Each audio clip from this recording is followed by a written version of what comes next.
عليكم ورحمة الله وبركاته اخواتي، وحشتوني. عاملين ايه؟ طمنوني عنكم. ويا ريت كده عايزه اصطحب عليكم، قولوا لي كده بتتابعوني من انهي بلد، وايه الاكله اللي عجبتكم اكتر حاجه من الاكلات اللي انا بعملها كده. يعني خدوا ودي كده بشكل ودي معايا. بصوا دلوقتي انا هعمل اكله لذيذه جدا. هعمل خضار مشكل، في بطاطس وجزر وفاصوليا وبزله وكده. دلوقتي جبت نص كيلو طماطم وضربتهم في الكبه، حطيت معاهم قرن فلفل حراق او حامي على حسب ما بتقوليه، وفصين توم وضربتهم جهزتهم معايا. هعمل الوصفه دي في البرام ده. البرام ده هعمل فيه الخضار ده باللحمه، وهغطيه كمان برغيف كده وتاكليه هيبقى ولا اروع. يلا نقطع مع بعض اللحمه اهي. بتخليها قطع مش كبيره قوي عشان تستوي معايا سريع، لان لو سبتيها كبير هتغيب معايا. هقطع اللحمه وهديها تشويحه واوريكي بقيه الوصفه يا عمري. قطعت بصلايه اهو تمام، ويلا بينا بقى على النار. على الطاسه بتاعتي، بعد كده بحط شويه زيت صغيرين تمام، لان اللحمه بتاعتي هتنزل دهون اهي. تحسيه ان هو ايه قرب يسخن. بعد كده بنزل فيه اللحمه بتاعتنا،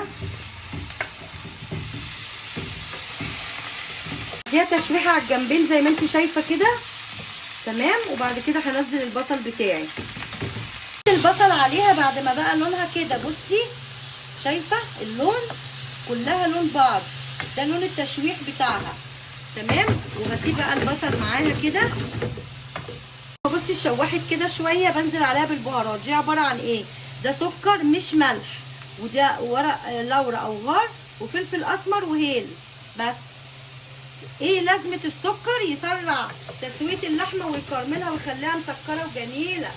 شوحت ووصلت للمرحله دي، شايفاها البصل خلاص نشف معايا اهو، شايفين؟ مفيش بقى ولا نقطه ميه تاني. اروح نازله عليها بقى ايه بكوبايه ميه سخنه، واسيبها بقى ايه تتسوى معايا لحد ما ايه تدخل في 3/4 سوا كده. بعد ما حطيت اللحمه على النار بقى بتستوي، حطيت فيها الميه بتاعتها. دلوقتي هعمل الخبز بتاعنا. هعمل كوبايتين، دول كوبايتين تمام، علشان هعمل منهم رغيف على البرام، وهعمل الباقي هسويه في الطاسه وهوريكي هعمل ايه. لما انا خلطت الدقيق بتاعي بنزل برشه ملح صغيره كده، ورشه سكر برضو صغيره كده. بعد كده بنزل معايا بالميه الدافيه بتاعتي، بنزل بنص الكاسه واعجنها واشوف محتاجه قد ايه تاني. حبيبه قلبي، بعد ما اللحمه استوت 3/4 سوا او دخلت في التسويه خلاص، حطيت الخضار بتاعي. بصي حطيت الخضار اهو، حطيت معاه قرن الفلفل الحامي ده، وحطيت بقى اللحمه اهو اهي بالبصل بتاعنا بالبهارات بتاعتنا اهي كده. حطيته في صينيه زي كده، واحطه في الرف اللي تحت خالص لحد ما الصلصه كده تنشف معايا، واطلعه وارجع هكمل ازاي. معانا ازاي بعمل ايه بقى؟ بقطعها كده قطع اهي.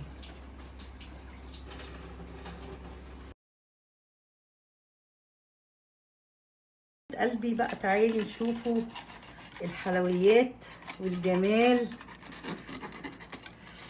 مولع مولع، اكلها. ايه ده ايه ده ايه ده ايه ده ايه ده ايه ده؟ ايه المنظر ده؟ ايه الجمال ده؟ عايزه اطلع حته لحمه كلها بس نار. دايبه، بص هتلاقيها دايبه. نار. اعملوا بقى جربيها واعملوا الوصفه دي وقولوا لي في كومنتات جربتوها وطلعت معاكم عامله ازاي.